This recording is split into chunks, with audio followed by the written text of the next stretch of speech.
57. Oh, 257. Yeah. I can't even read the numbers here, right? 257. All right. Yeah, so it was on. Give me 1 second here. Go ahead, John. What was your thoughts overall on the whole fight card in general? I really liked the fight card. It's impressed with Brad Tavares, starting off with him. You know, he was out of the game for 15 months and then jumped in there and went straight to fought 3 hard rounds. You know what I'm saying? Well deserving for him to be back in the win column. And let's, you know what I'm saying? It's going to be good to see what in store for him in the middleweight division. So Right. that should be real interesting. Jessica Ide from Cleveland, of course, you know, we both are familiar with her. We know her very well. And she's always been the great boxer, a very good boxer. But tonight it's just that she went against certain fighters, period. She's never brought a kickboxing element. That's something that's always been needed to her game. You know what I'm saying? Like I said, we've both watched her fight from her amateur days and her whole career knowing her, but it's just that it's just something that's just not there that she needs to add to her game. You know what I'm saying? She's always been a decent wrestler, jiu-jitsu grappler, but if you can't have the full element to your fight game, then sometimes you're just going to completely be lacking on trying to better and perfect your craft. So I really think that when she goes back to the drawing board, that she can take the kickboxing a little bit more serious. Or being that she has the resources, being in there in Las Vegas, or not even just Las Vegas, take the time and travel abroad. Go somewhere where they're going to be heavy and crazy on just a Muay Thai and kickboxing standpoint that can bring out the better, you know what I'm saying, elements to your game. Like, for instance, when she fought the 125-pound champion. I can't think of her name right now. Yeah, Valentina. Oh, Valentina's a beast, though, man. Yeah, but that whole she's one of them. When Valentina and Jessica was scheduled to fight, Valentina spent at least a month or 2 straight of her training camp over in Bangkok. Right, trained all Muay Thai, and it showed in that fight against Jessica. What I did love about Jessica's fight, though, was just the clinch game. You know, she controlled in the clinch. She did some damage in the clinch. But she kind of held herself stagnant, just sitting there for some time trying to force too much of a takedown. Like, if you she had 4 minutes and 29 seconds of clinch time that she controlled, you know, and then being in that clinch, there should have been a lot more knees thrown to JoJo's thighs and knees, you know, and then more mixing in the more dirty boxing. You got to, you know what I'm saying, when being on a big stage like that, you got to have a well-rounded, complete fight game, to where if one area of your fighting becomes stagnant to where they're nullifying that part, you got to switch to something else. You got to know when to be able to switch in and out of your elements. You know what I mean? So, absolutely. Just didn't see that from her tonight. Love her to death, great friend, but tonight just wasn't her night. Yeah, boxing has always been her go-to, her strong suit. But I agree with you, definitely. She needs to definitely consider, you know, parts of that about her game. I don't want to really see her turn into a kickboxer per se, but, you know, maybe definitely adding in some low kicks, as we can see tonight, the calf kick, and the calf kick kept coming. All day. She caught her with the calf kick. She kicked her a few times with a body kick. She got kicked maybe, I think, twice with front kicks right to the face. Right. And the last one, you know, it's just that you as a decent kickboxer, or anyone who's got a decent kickboxing game, knows how to change the levels properly and where to place their kicks for the right timing. And and with that being said, all of the opponents that I've seen throw kicks at her had decent timing to change their levels, like kick it to the body, then from kicking to the body, kicking right to the head. Like, right. Valentina set her up with that head kick. She chopped her legs and her body in those early rounds, and then switched it up at the last second and caught her with a head kick. What about my dude Michael Chandler? Have you seen him at all? Michael Chandler, yes, he was magnificent. But the thing is, from the very start of the fight, I never seen Dan Hooker retreat the way he did. From the very start of the fight, he was already circling away from trying to avoid power hands. It looked like he was already into a fight that he was circling away from the power punches, and then all he did was circle the ring until Chandler just closed him down and caught him with a good shot. That was a very fast and early fight because Hooker never put himself into that fight. He didn't show up. And we've seen Hooker go through some wars with people. We've seen Michael Chandler go through some wars with people. It's just that on that note, on that level, we just, for tonight, the Dan Hooker that we've all known to love and to like in his fights just didn't show up tonight, and he got caught with the clean shot. Yeah, he got caught with the clean shot. He was setting up his low kick. His calf kick was paying dividends early. Mm-hmm. Chandler switched the walls. It was very surprising because I was like was under the impression that Hooker was going to be able to use his long reach to keep Chandler kind of at bay and use some of that kickboxing, and it didn't happen tonight. So it just hats off to him. Speedy recovery. Get back in there next time and learn from your mistakes. They always say you don't lose, but you learn. But sometimes losing while learning is a tough pill to swallow. We had in the comments, Juan said, with Chandler, he's obviously gonna root on all the wrestlers. Go figure, right? I already. Yeah. one of those wrestler guys. Yeah, one of those go hard. One of those wrestlers. One of them wrestlers. Yeah, but I think that Chandler, although he came in there and made a hard statement. Where was Dan Hooker ranked at? Oh man, that's a good question. In the top 10, you know what I mean? Top 10. So but I was still, because that kind of fight was, although the fight was pretty fast, I still need to see something else out of Chandler before they jump into giving him a title shot. Well, he kind of already put himself in there. Yeah, he good, but still though, you beat Dan Hooker. Dan Hooker was right in front of him. But you still got those. There's still five other guys in that top 5 that they can kind of give him another tester because of jumping right into the waters with. I think Hooker was 5 and Chandler may have been 6, something like that. Yeah, they were 5 and 6 or 6 and 7. I think that Khabib takes anybody to the rough waters and drowns them because he's definitely by far the best MMA wrestler smotherer that I've seen. So. Coming with that being said, Michael Chandler still has to show me more. Don't get me wrong, I love Michael Chandler. Been watching him fight for years. But there's still some other top guys that may be able to kind of not shut him down, but give him a good fight. He needs a good test before jumping right into Khabib or possibly Conor or Dustin. But like Dustin made a strong point. If Khabib is really tired or retired, then it should have been that could have been him and Conor fighting tonight for the interim title. That should have been, to be honest, that should have been the case because Khabib had announced that he was retired, so it should have been those other guys in the top tiers fighting for the interim belt. So it should have been. It made it more enticing. It made the fight more enticing. So what about the interim title fight? To then Khabib get the winner of that. Yeah, exactly. Man, Conor, what was your thoughts on the actual Conor, the main event fight? Oh. Man. I told my guys in the gym all week, my pick was Dustin this week. I picked Dustin.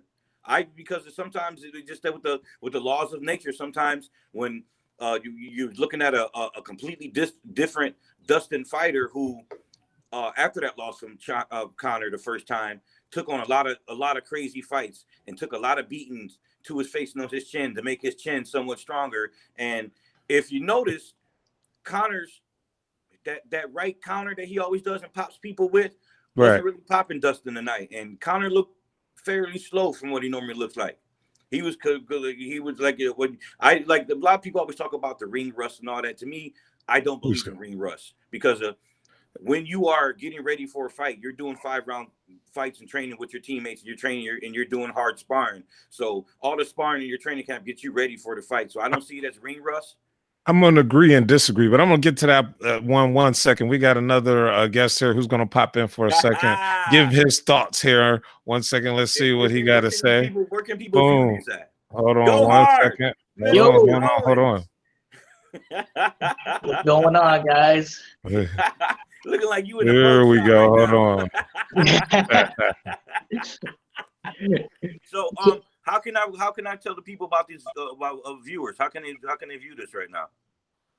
They can view it on a YouTube link. I shared it. There's actually on YouTube, and I have a Facebook page. We're going live on both of it on Inside the Fight. Hold on 1 second. We trying to one more here. This is the last one right here. Hold on. All right, we had to make it even, I guess. Right? We had some competitors here and wanted to hop in, give their thoughts. I guess we go one at a time.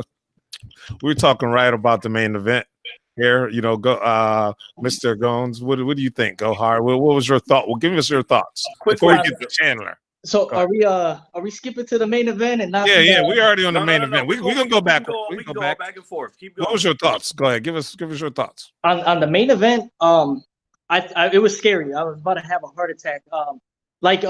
Poirier said, I don't know if you guys watched the post-fight interview. He says he gets a little caught in that backyard scrap. But he stayed composed, which was great. I didn't like to see his back against the cage. He landed a good takedown in the beginning. Once he started letting his hands go and that check hook, I don't know if you guys seen it. That check hook in the first round, it found a home 3 times, and he was like, "That's the one." He kept 1, 2, 3, 1, 2, 3, and that up put him away. I mean, Conor got outstruck tonight. I mean, he looked clean and fast in the beginning, but Poirier was able to put it together and stay composed. And I was nervous, man. That's the same thing I said. I said that that Conor with his, he always throws that famous counter left hand when he makes them miss. It just didn't have no pop behind it tonight. I didn't see that. I didn't see that pop at all. Also, I mean, he hit him with it earlier in the fight, and I mean, Poirier just walked through it. And I was telling people the power at 45 and 55. I mean, Poirier has a chin. I mean, look at all the shots he's taken against Dan Hooker. I mean, he's taking some heavy shots. So he took Conor's best strikes in the beginning, got pieced up in the clinch a little bit with those knees. But like I said, he pulled it together and was able to mix it up and put Conor's back for once up against the cage that we seen up against a true competitor, not some crazy fight at 170 with a Diaz. But, so I love it. I think you might have to send Corey the link again, and we lost him. Yeah, we lost him. We give him a second. Now, with this, like a quick question about on your Facebook Live with this. Now, if you were to tag me in that, would it pop up on my timeline too? Yep, absolutely. Let me see here. I'm gonna go ahead with that. But one thing I noticed about Conor was he was super relaxed. I don't know if that was. I liked it a lot in the beginning, right? I liked how relaxed he was. But it comes to a point where after the fight was going, right, I felt like he was too. There's the thing is being too relaxed, right? He had Dustin's foot up in the air not once, but like twice, right? We caught that. And then he just he was looking for the counter, let it go. Looking for the counter, let it go. Yeah. I felt like there was times where he could have been more sense of urgency, right? I guess that's how you want to say it, right? He in my opinion, you still got to remember you're in there with a dangerous guy. Regardless of what happened, I just don't think he felt. Maybe I'm wrong, but it just looked like he didn't feel Dustin was dangerous. He's like, because he had that cocky attitude. I beat him once. You can't go in there like that. Yeah, and I mean, like Zoe said the best. I mean, he didn't have a sense of urgency in there. When he caught the kick, he didn't capitalize on it. There's a lot of that boxing approach he took was nice in the beginning, but it was too lax. Especially with a guy like Poirier who shines in the later rounds and is that gritty and resilient. You got to go. You got to try to put those guys away. It's like it's just like the way the Super Saiyans are. The more you battle, the stronger you get. And after a while, you know what I'm saying?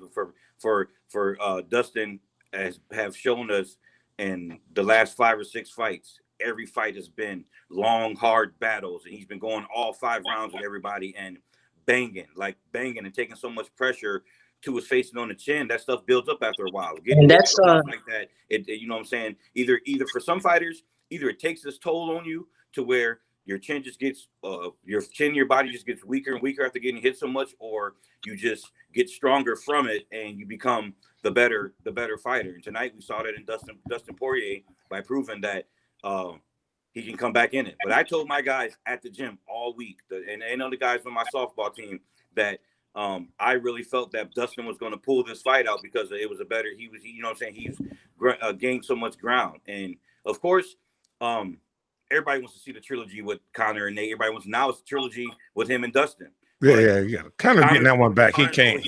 Connor's always been the type, with the exception of Khabib, when he takes a loss to try to go right back for the rematch. But he don't want no parts of Khabib. Not many people want parts of Khabib. Nobody wants parts of Khabib. Nobody. I don't want to hear that Irish man's name no more, man. I'm done. Oh, so wait. Look, Connor, man, he's in the gym talking about I'm the fucking future. Yeah. Now you don't want to hear about Connor now. Right. Now look at you now. So, you used to be the main one in the gym. You got me saying that shit all the time. I'm the fucking future. Now you don't want to hear about them. Now you want to hear about him now. Okay. So since you brought up that point, if you count, I'm trying to think on the top of my head. If you count Conor McGregor's boxing fight, he's now he's like 3 and 4, or like his last he's like his record in his last 5 fights or something. Yeah. He so like 2 and 3 or something, 2 and 4 out of 6. You know, he got. Let me see. He lost to Floyd, then beat Cowboy, then lost to Dustin. So here's the question as a fan.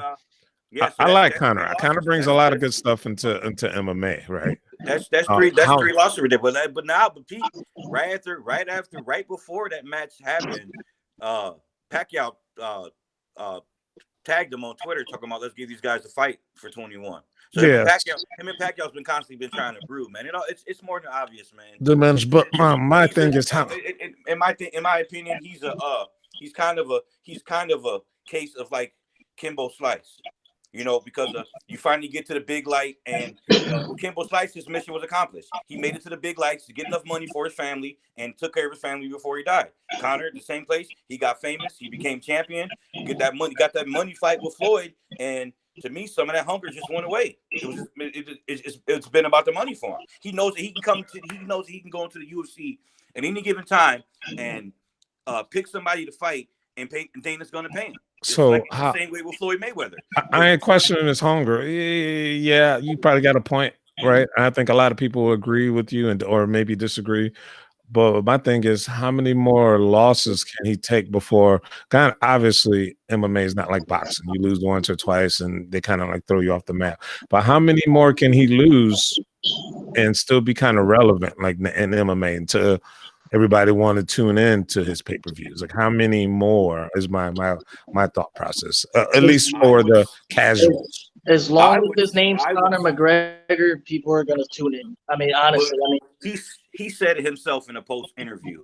It happens like that when you're not active, when you're not constantly not active. You're not, you know what I'm saying? Because if you just taking one fight a year, then you know that you got this fight coming up, and you're not focused, or you're not bringing out the complete animal in your grind, getting ready for the fight. You think that because you knocked the dude out once that you didn't got to train as heavy or be as hungry.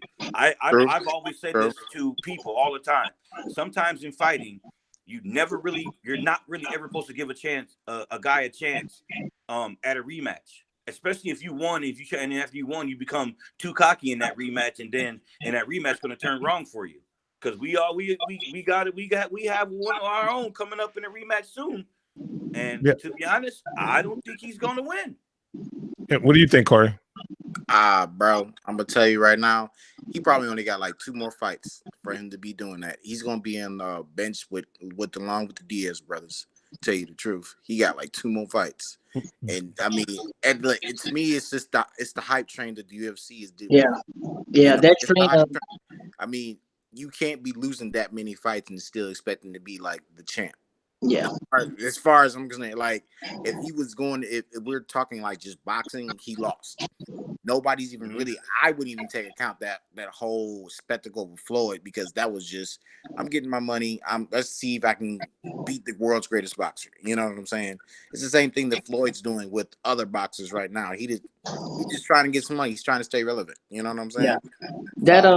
That ship has sailed. I mean, he's already been exposed so many times. I mean, they know he doesn't have a gas tank. They know in the later rounds he floods out, and now he's able to. He's been knocked out. So I mean, hater. You know, so,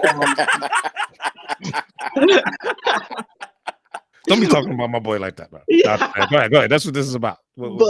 I mean, yeah, not saying that you need to give him like a guy, you know, that's ranked 15 or anything, but he doesn't deserve to be put in that picture right away. I mean, you got Michael Chandler now, you got Charles Oliveira, you got Dustin Poirier, now you got, you know, Khabib still got a question mark by his name. We can't be wasting our time in fights with Conor McGregor. He's a cash cow for Dana White. That's all. Absolutely. It's a cash cow. So when you know what I'm saying, what Dana's always had is certain fighters that he picks for his cash cows, and once that train derails, they're gone. Look how quickly Paige Van Zandt derailed. Look how quickly what was the pretty boy? Oh, Sage Northcutt. Northcutt. Fast. He got cut fast. After the Mickey Gall fight, yeah. Yeah, derailed fast. It's just that when Dana sees a cash cow, that's what he's all about. It's about putting these people. It's a business. It's a business. I get it, but that's why these conversations are fun. So. Mm-hmm. Yeah, but on the technical side, bro, I'm gonna. I wish Taiwan am not gonna be listening to this, right? That calf kick, man, and I'm not trying to overstate it, but I think it's so. Obviously, it's being used underrated. More and more. It's being used more and more. But it's very, very underrated. You have to be not a dominant, but more of a. You got to be sure of yourself when you know how to place kicks in a proper area.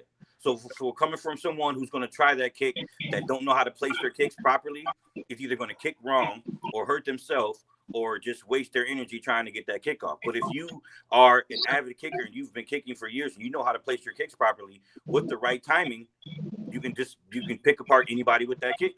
Well, I will say after Conor woke up, he was still talking about his calf. He couldn't even stand up right, not from the concussion, but from his calf. I don't know. Did you guys notice that? Yeah. He said the leg was. He said once he caught me with that calf kick, my leg was dead. So he openly said that. But like I say, it's all about knowing how to properly place kicks at the right time. I'm gonna go out. It's all about timing because you don't have to be the fastest or the strongest kicker. Just as long as you know how to properly time those kicks, you can. It's beneficial. I'm gonna say something real quick. I'm gonna go out and say it as effective as it's been tonight and in the past in MMA. It's easy to defend, bro. I'm just gonna go out and say it, bro. This is just my thoughts, right? Everybody's gonna be trying to calf kick me in practice, y'all. You're more than happy to try. I heard somebody got caught with a calf. But video somebody getting caught with a calf sweep. Yeah, calf. Well, I'm the master. Not in this video with us right now. But, I don't even say that. But yeah, I'm a sweeping bandit. But the calf kick itself, bro, is in my opinion is a lot easier to defend than the low kick coming into the upper thigh. I just feel it's just you haven't got too many answers for it. To constantly be getting hit over and over is just not my. This is just my opinion, right? You're just not responding to it at all. Like yes, for you sure. know, I think in your mind you're like, man, it's going down there. I don't have to respond to it. It's really not hurting. Then a couple of kicks later, you're like, what in the world? There's no meat down there like it is in your upper thigh, right? And people are like, you ever get a Charlie horse in your calf, and you're like, oh, I can't run, right? As a wrestler, I love it. All right, don't respond to it. I love that. I'm gonna pick that leg soon. As a wrestler, I love the Oh, I love it. I just think it's easily defended. Oh yeah, for sure, 100%. Being that I've always valued my legs, you know what I mean, and then when being in kickboxing matches, I've always tried to make sure I make the people miss my legs as much as possible. Because knowing that being in kickboxing matches, I knew that taking too many kicks, while knowing that I have to throw more kicks, so I always try to ground myself or train myself to be able to withstand leg kicks or to avoid them before they even get a chance to throw the kicks off. So it's always been something that's been a good forte for me. Was that Corey? I say avoid it. I've been on the receiving ends on that. All right, all the way up to the upper thigh to the calf. I say avoid it. I ain't even with it. I'm not even trying to be there for it. I'm cool. I just feel like the calf kick, in my opinion, is easier to defend. Like I don't know what the. Granted, it's cool. It's cool. What's cool about it is you can be further away when you're kicking, right, and using your foot and still do the damage. But I feel on the opposite end, I feel like there's more. Without getting into detail, I just feel like you just have way more answers for it, right? I told you, like you say, it is easy to defend if you are the fighter who has that complete thoughts of always knowing or the concept of where the strikes are coming from, and you kind of, whether you got good defense or not, but if you know the kicks are coming and your timing is good, you can always disrupt their timing. But it goes back to what I was saying. If you don't know how to, if you know how to properly apply your kicks with the right timing, then you can get the kick off.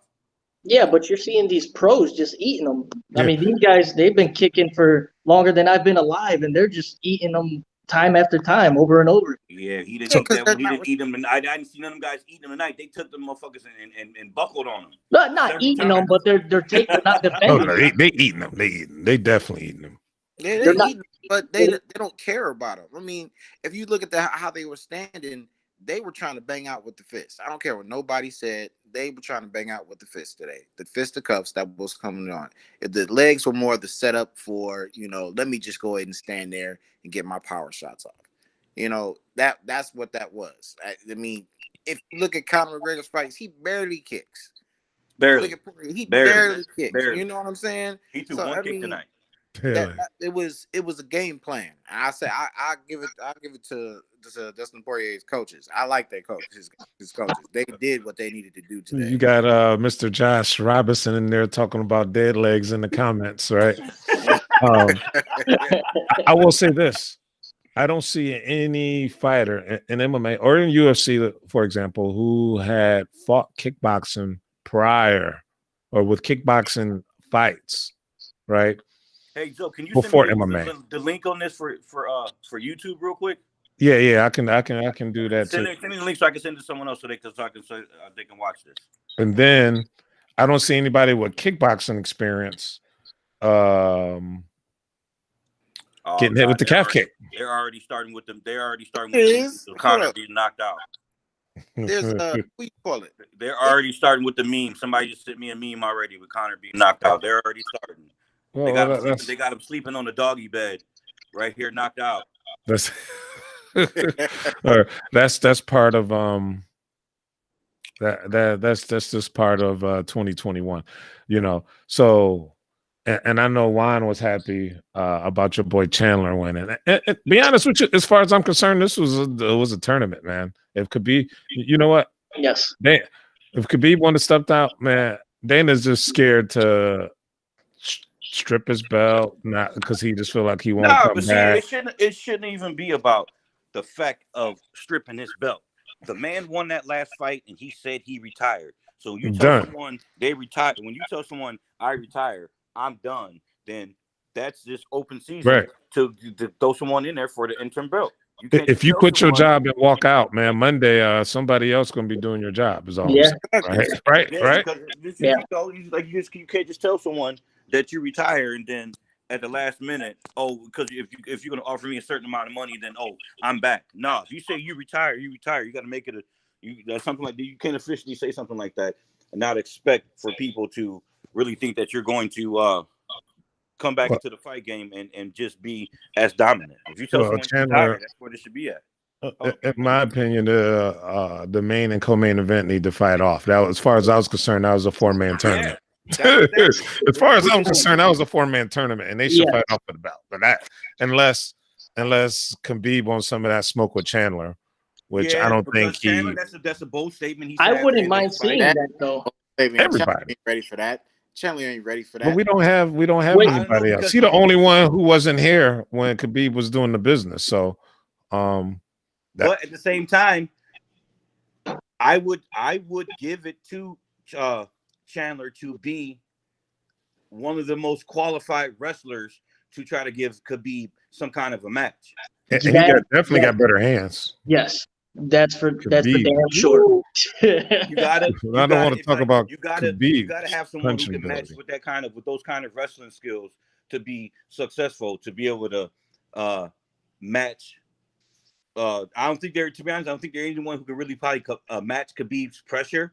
But if you have someone who is a very avid and elusive escape person on the ground, who has very good wrestling knowledge to know how to nullify some of those moves and to match him in some moves stride for stride, then you got yourself a fight.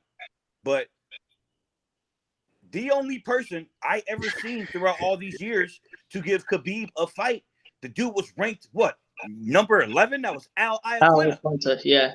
So we got gave Khabib the best fight of his life. After he fought Khabib like that, we ain't heard nothing from him. another comment here. Josh said, "Why Pena called out Nunes though?" Like I think everybody was just calling out everybody tonight. Yeah, it's a counter card. That's your platform. Use it while you can. So. Yeah, I'm being dude. Hey, I'm a dude. Pena, I'm not trying to call out Nunes. Is all I'm trying to say. I don't know what I give it to Pena. She was thinking. I don't know. Give it to Pena. She did look good tonight, but sometimes McCann was having her moments in the fight too. But when you were trying to call out Amanda Nunes, you have to be ready to walk through that fire. See, Dana White careful with that. I'm just being honest. I know they all pro fighters, they all fighters, they all doing their thing. But Dana White got to be careful who he puts in with her, bro. Like she hurt for real. Like she ain't beating people. She is hurting people, man. Yeah, she hurt. I know. I talked about it. I think she'll be the only champion to prove that at any given time she'll be ready to defend both belts. I want Valentina to step up and fight her one more. Run that, Valentina. I want to run that back. She already beat Valentina before. I'll run it back. It was Run it back. Run it back. Beat Valentina. It doesn't matter. Run that back.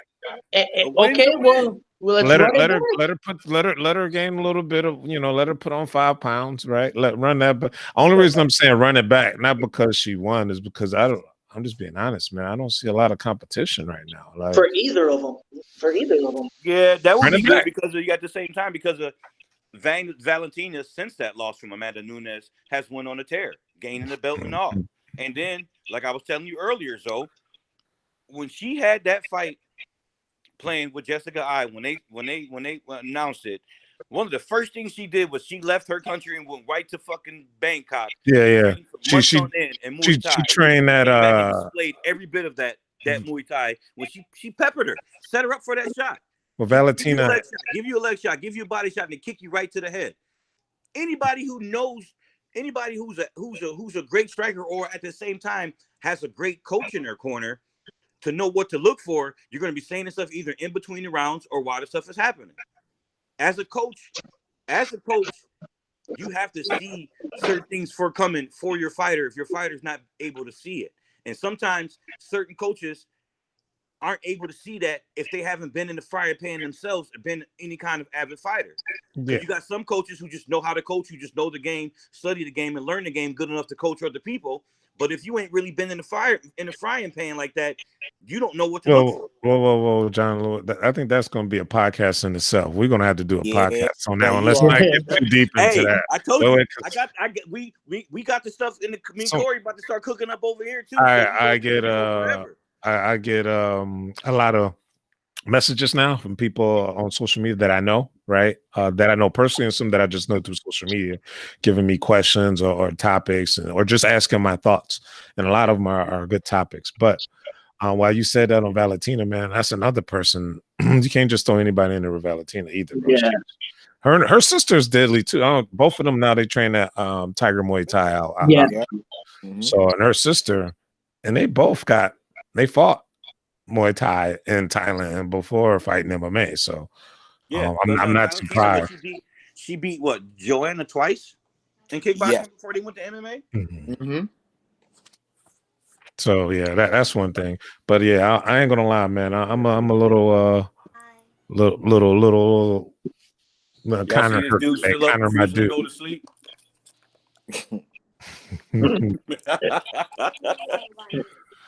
This dude, man, they was up at 4 o'clock in the morning and woke right back up at 10. Like, what's up?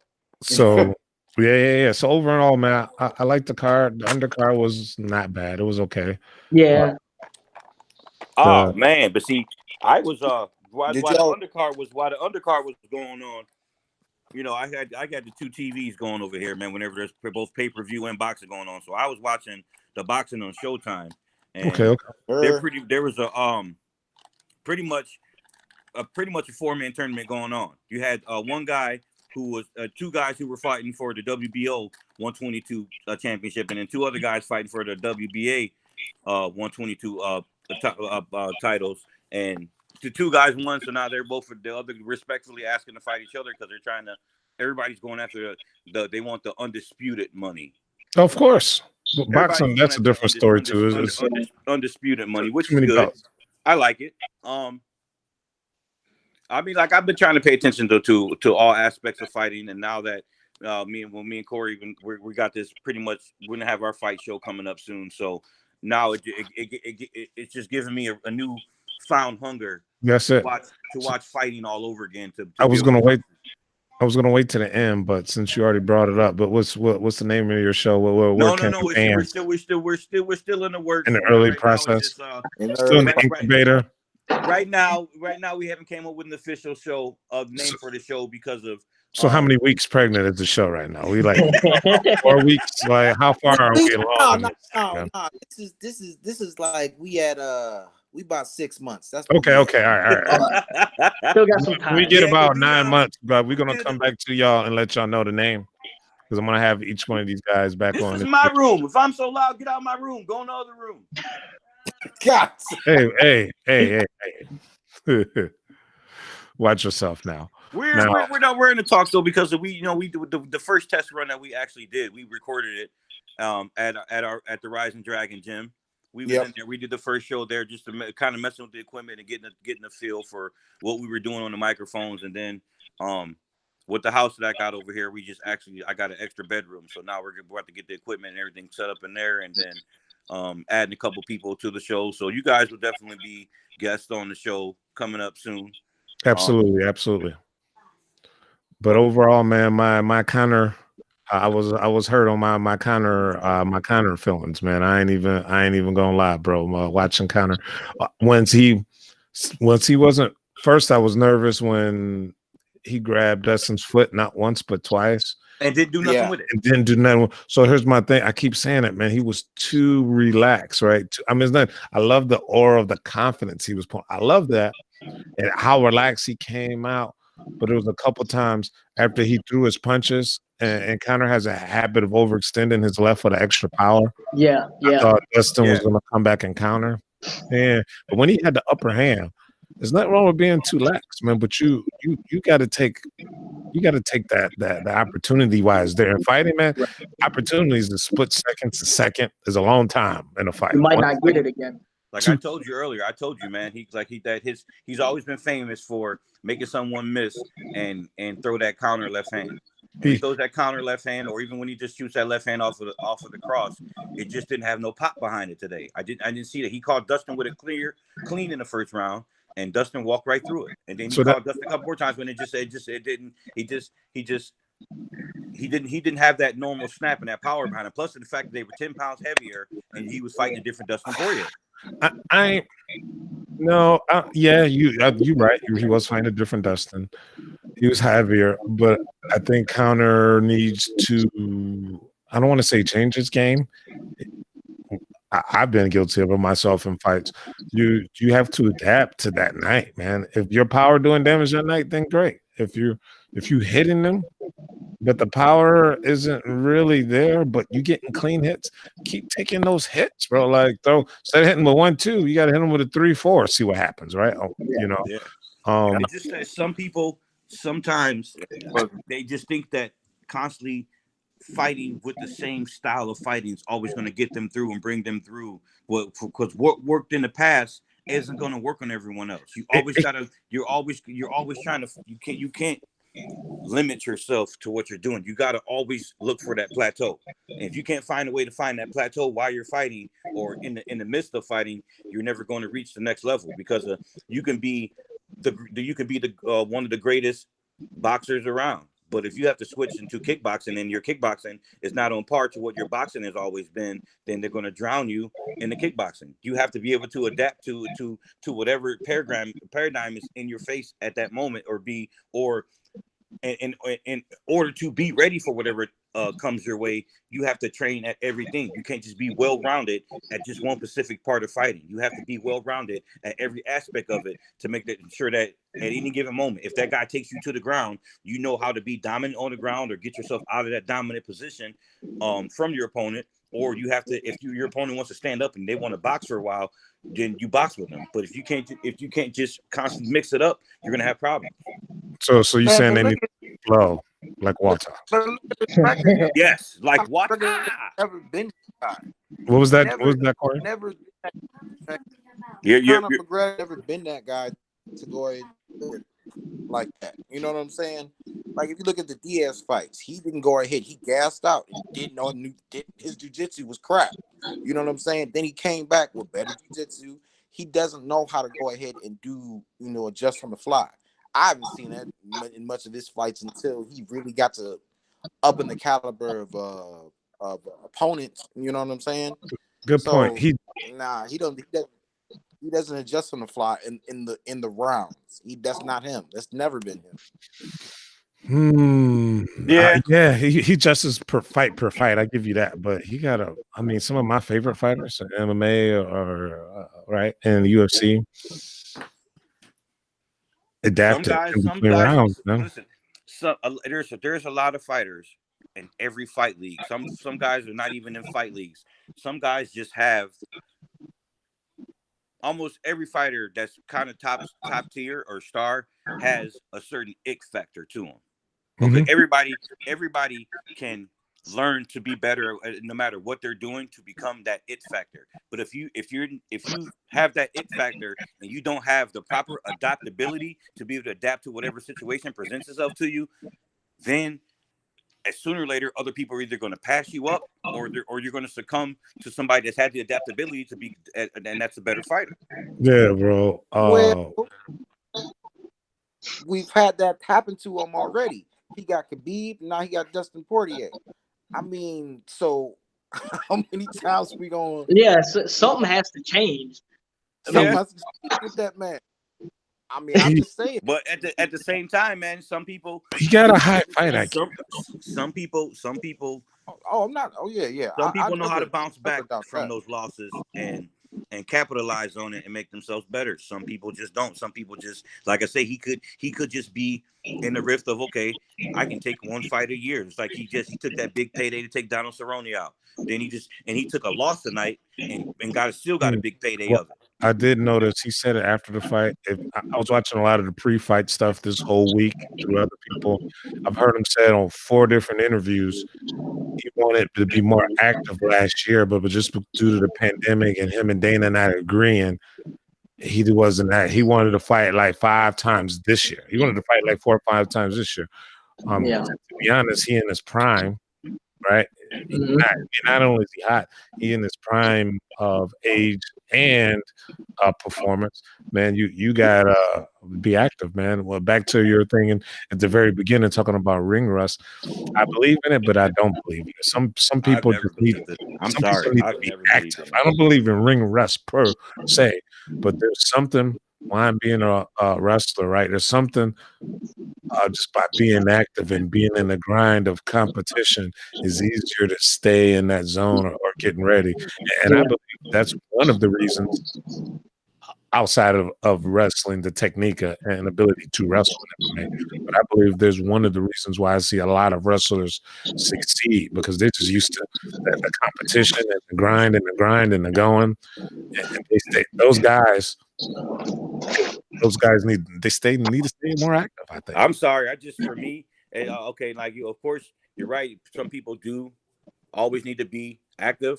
But for me, from my standpoint, I just don't believe in ring rust because if you know that you signed the contract or you agreed to say that you're going to take someone on in the fight and you start going to the gym, or say, for instance, I decide that I'm going to go ahead and just take another boxing match.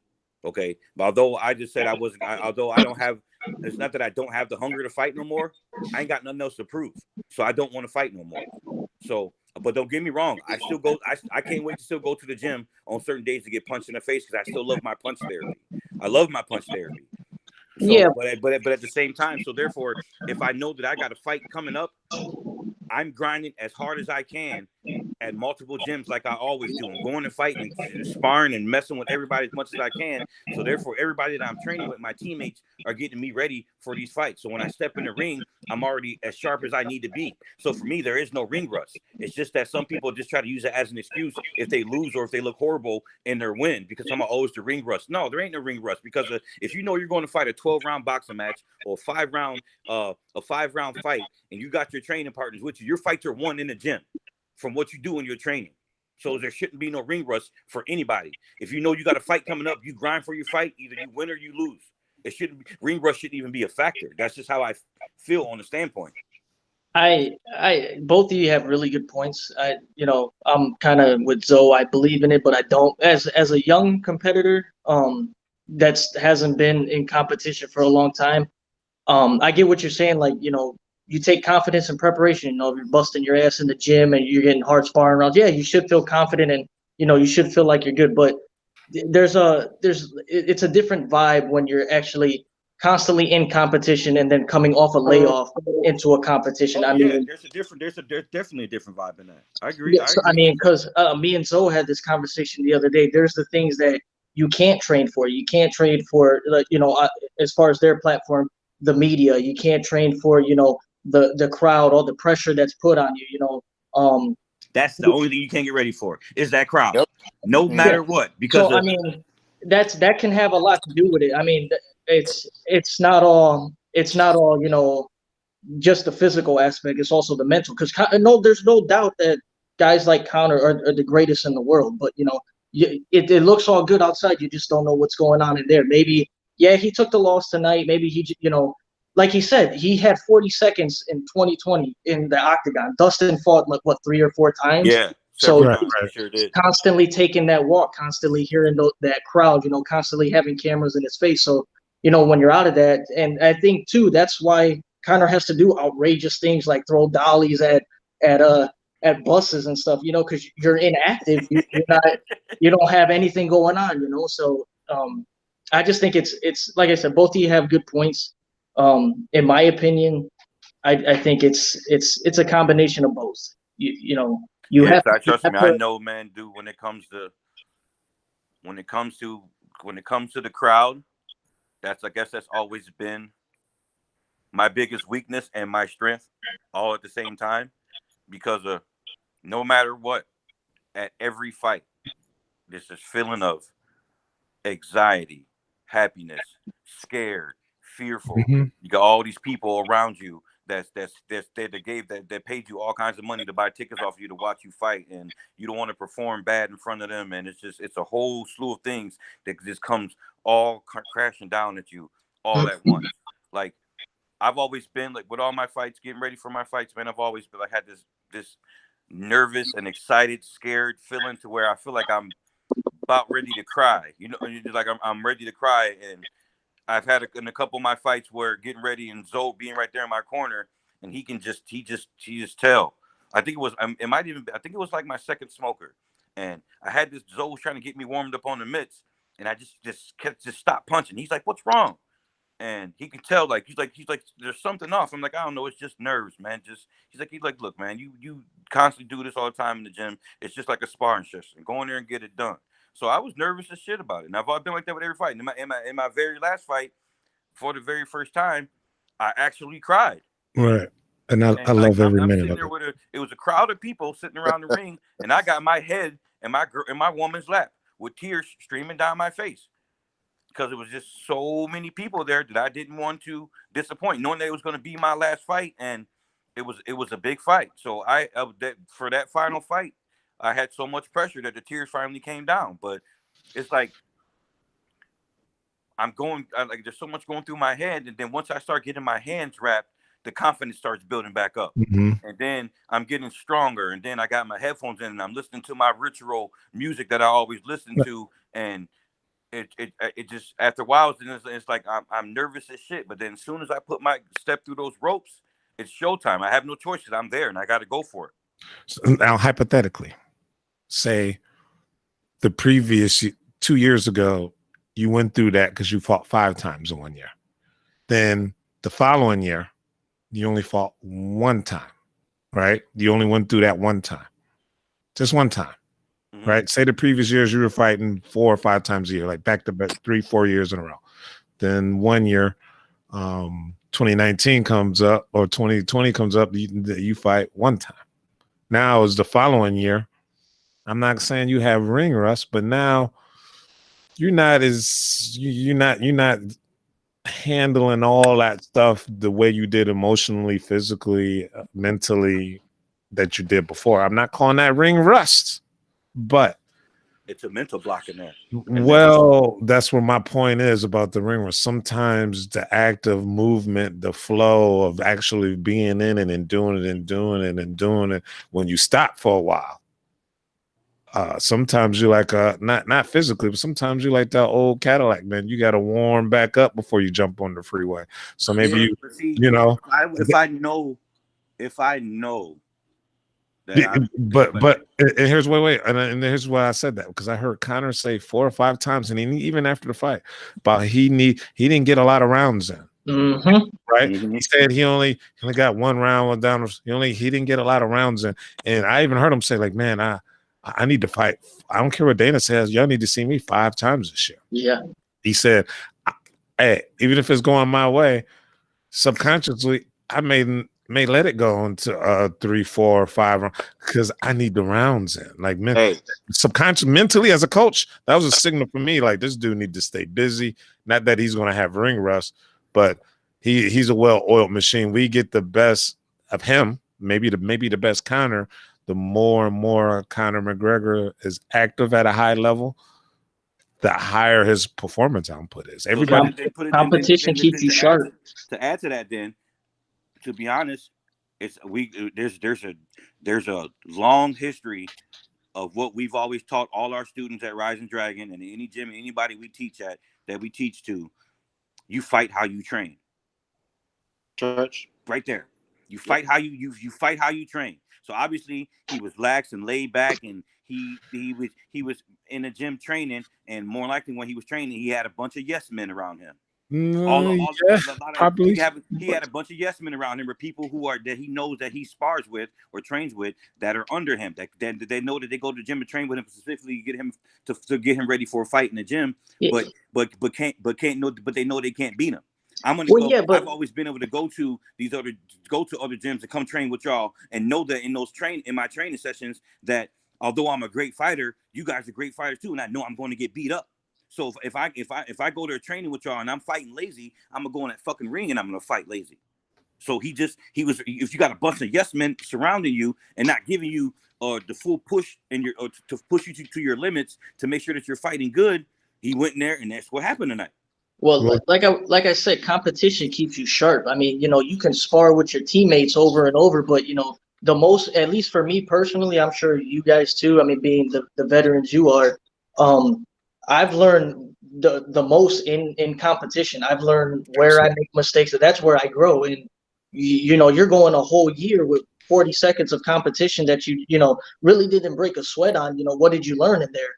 I could be faster with the knockout, or I got a shoulder that's dangerous now, so I've learned all my lessons, good and bad, from competition. I mean, don't get me wrong. I got a great group of guys I spar with. We go to other gyms and spar, but, there's nothing like that competition where it's all on the line and, there's money on the line, a belt on the line, whatever it is, a tournament where you advance to the next one. That's what's going to take you to the next level, not staying in your own gym and looking good in your gym all the time. Or even if you are getting beat up in your gym, what are you learning? You're learning those people. You go out and fight a Dustin, a Khabib. Okay, we got to work on wrestling. Okay, maybe we got to push the pace a little more in the earlier rounds against a guy like that. Competition keeps you sharp. So I'm going to bring up one last point here before we get off, right? Because Conor McGregor didn't start it, right? But he said a while back, once he get to a certain level, he said it's something along the lines of upgrading his software without tearing down the hardware. And now we've seen, I can't tell you, I've been messaged probably like 10 times since the Max Holloway fight about Max Holloway telling the young guys not to save their brain cells and not doing hard sparring. Connor for the last several fights was a real big fan of going out there, working on reflexes, saving the damage from sparring and doing more. He said, I would do more playful stuff, right? I want each one of you guys' thoughts on, before I say anything, on, I don't know, it's the hot thing right now. Everybody talking about light sparring or no hard sparring. What do you think, John? We see, because with me, I would have mixed feelings on it, because of for at one standpoint, you could go with the light sparring and work on your technique, and work on your technique and try to better yourself in areas that you know that you need to capitalize on. But at the same time, for me, it's always been, whenever I was getting ready for a fight, there was always hard sparring, there was always light sparring, there was always in between. But for me, I was always felt that I was putting myself in a situation to where going against like if I was fighting at heavyweight, when I knew I had my fights coming up at heavyweight, then I was trying to go at the bigger guys and taking shots on purpose from these bigger guys to be prepared, so I know that anything my opponent's going to come with ain't going to hurt me.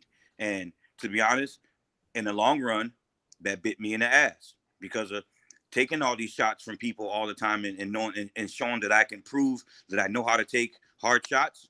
From time to time, I get fucked up headaches. They come out of nowhere. Sometimes I lose my balance walking, and so Max he's got a strong point there, because I've taken a lot of crazy shots being in the gym that I know I didn't have to take, but I was in a certain zone. I had a certain anger and a certain hunger about me that I want to ensure that there's nothing that my opponent can do to me that I took from my teammates and from other people sparring at other gyms, that I'm not going to let no man defeat me and let no man hurt me, because I was in my zone. I had a different hunger about me. So yes, in the long run, that bit me in the ass, because my headaches are so bad now. Sometimes I could wake up random days, almost every day, dealing with a fucked up headache from taking too many shots. Corey, go ahead. Corey, what do you think? Me, Your opinion, man. Sword. Well, yeah, like I said, it's a double-edged sword, man. I mean, if you want to go ahead and get in there with some bigger, better person than you, of course you're gonna take some better, some heavier shots. But then that's how you learn about yourself. You know what I'm saying? That's how you go on and know if you get a little grit, or even if you need to even be in the fight game. You know what I'm saying? Because I mean, some people could just remember that one dude. What dude? He signed up for a boxing fight, and then he straight after the dude came down, he jumped out the ring and ran out. To me, that showed you didn't have enough sparring. You didn't have, you didn't put yourself through the fire to be like, yo, I'm gonna go ahead and go out on my shield. Even if look, there's a way that you can just go ahead and be like, all right, I'm done. Take a knee, I'm done. You can see that in boxing. You know what I'm saying? Right. They get hit with a shot. All right, yep, I'm done. This is too much right now. I'm not gonna go ahead and get too hurt. Also, with the light sparring, that's for the technical time. And that's for a different type of style. I mean, look at point karate. We ain't trying to go ahead and hurt somebody, but you trying to make sure you got enough for to take somebody out. Not to take somebody out, but to make sure they feel you. Right. It's just the game of tag. So it's like I said, it's a double-edged sword. But in point karate, it's completely, in a sense, was like when we were active with point karate, we was fighting in a different tournament every week. So that's being more than active. So talking about fighting so many times in 1 year, when we was doing point karate, you probably could say that me and Zoe was fighting 70 to 80 times a year. Constantly, because you didn't have ring rust. No, I'm just joking. What is your thoughts on the hard versus light sparring, man? When Max came out and said that, it was very simple to me. It's all about balance. Lights, when it comes to the light sparring, that's technique time. That's you don't have a fight, you're learning, you're putting some new tools in your back pocket. But also I think the hard sparring is necessary in spurts, only because you got to test that fire sometimes. You got to see how deep you can go. But not as frequent as the light sparring. I think when it's time to when you're learning new things and you're playing patty cake with somebody during sparring day, that's when you're learning stuff. You're putting what you learned that week in class to play. But when it's time to get ready for a fight, that's more of a game plan. We're not teaching no more. We're figuring out what we got to do to get that W. So no more technique, a little harder sparring. You back off towards the end, because I've been in both situations. I've been in fights where I felt like, man, I didn't spar enough, or that was the old wrestler in me, because wrestling, we're a bunch of meatheads. All we do is clash heads every single day. So I'm like, man, I didn't spar enough. And then there was times where I've walked into, kickboxing smokers, and I'm like, shit, I feel like, I just got out of a fight all for the last 6 weeks, So I think it's all about balance. I think they both have their place. Light sparring as far as the technical side and trying to learn, and then hard sparring just to test And what's that's exactly where I would totally strongly agree with you on that, because of with me in every training camp, it's always been I can always go in and out because of getting ready for fights and training with guys and going to big group sparring sessions.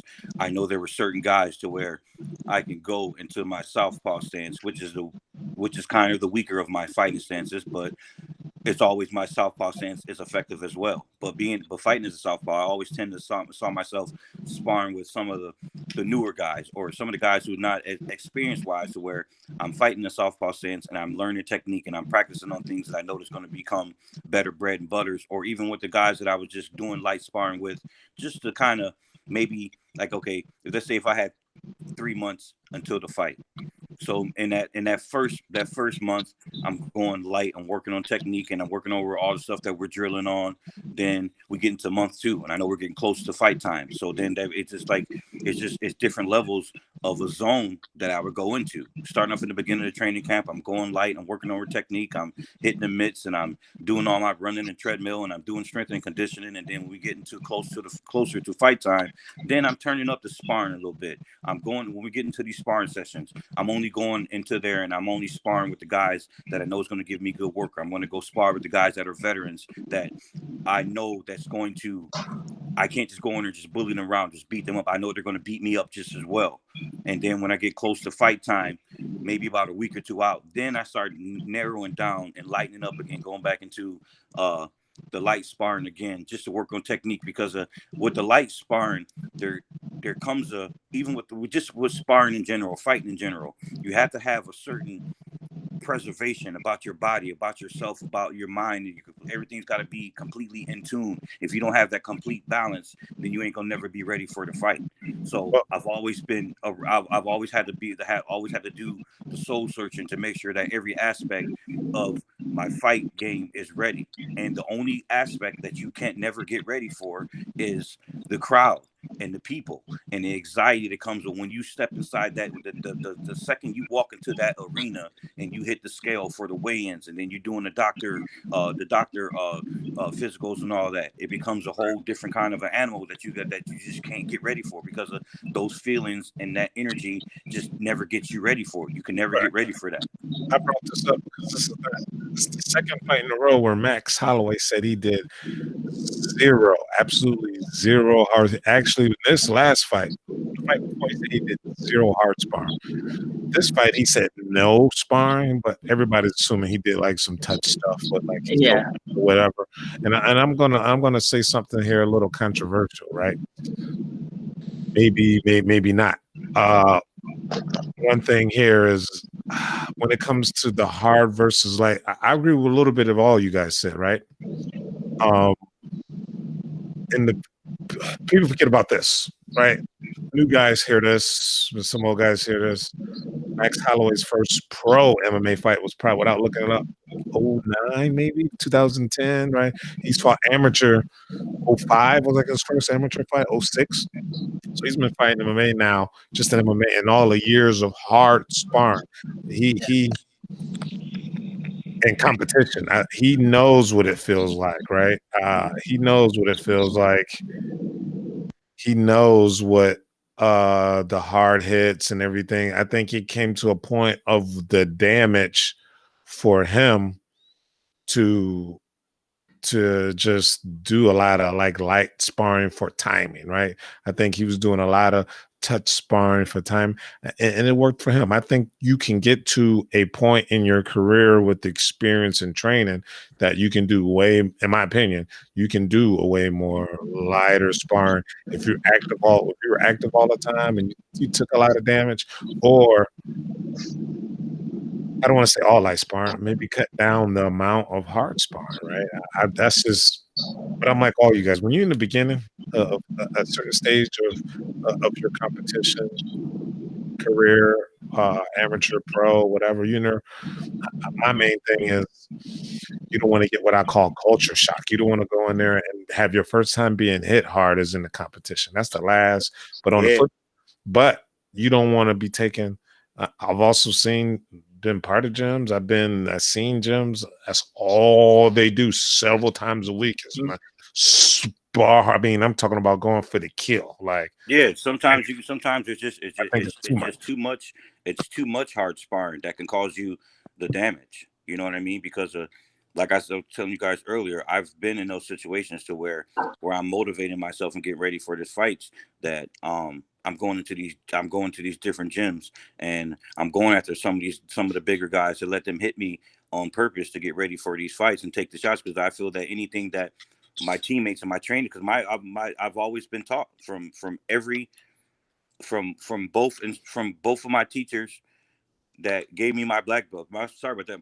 3 of my teachers that gave me my black belts, because of course I got my black belt from you in Taiwan and my black belt from my Taekwondo teacher. And I've always been taught that your fights are going to be won in the gym and how you prepare yourself. And I've always stuck by that motto, and it worked for me. So getting prepared and letting people hit me certain ways to try to and putting myself in a predicament to where I know I could have moved out of the way from the shot, or I could have blocked it, or I could have made him miss, or just countered the shot. Sometimes I just took the shots on purpose because I knew that getting ready for these fights, I got to make sure that no one else is going to, when I get in front of whoever's going to be my opponent, to make sure that they don't hurt me or they can't hurt me. And I've proved that they can't hurt me.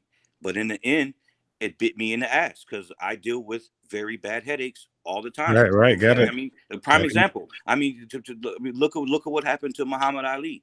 And I base the majority of all my boxing and everything of my boxing skills and my fighting off of the way he fights. Because if you guys ever notice, the way that we train with each other in the gym, and we're sparring, and I'm coming forward towards you guys, I'm coming towards you, and we're exchanging, and we're taking shots. And then when we get into the ring, or when I get into the ring, it looks like my opponents are stalking me because I'm always backing up. I'm making them chase me, and they're walking into every shot. Right. And Muhammad Ali, the majority of his fights did that. He made them look like they were chasing him down to case of fights. And at the very last second, when they throw a shot, I'm moving out of the way and making them miss. Or hell, some of my fights, after I've won the first and second rounds convincingly, in the third fight, I've been that dickhead to let my opponent get their shots off on me because I know that I already whooped their ass. But this shit come back to bite me in the end. Yeah. I deal with crazy headaches. I smoke more weed now, not to get high, but to get rid of my fucking headaches. Yeah. So I just think it comes down to balance for me. And Zoe made a good point that I never thought of. Max Holloway's been around for a long time. He knows what that hard sparring feels like. It's not necessary for him to do it anymore. He knows what it feels like. So that's one point I never seen it that way. But for me, it's just balance. He's been fighting MMA competitively for over 16 years. So. God damn it, Zoe, me and you, bro. We've been fighting since the 90s. Oh, absolutely. We've been fighting. I just want everybody's opinion since the 90s. So you got to think before I made the niche and switched over to boxing, how many kicks that I was taking to the head and to the face. And I apologize about some of those kicks, by the way. Kicks are way strong. What'd you say? I apologize about some of those kicks, by the way. I apologize. I'm sorry. I apologize. We still cool though, right? But all right, we kind of hit on our time here. Real quick, if you guys want to shout out where you guys, if any fans watch this later on, and where they can find you or follow you martial arts wise or your talk show wise, Juan, anybody can follow you on social media.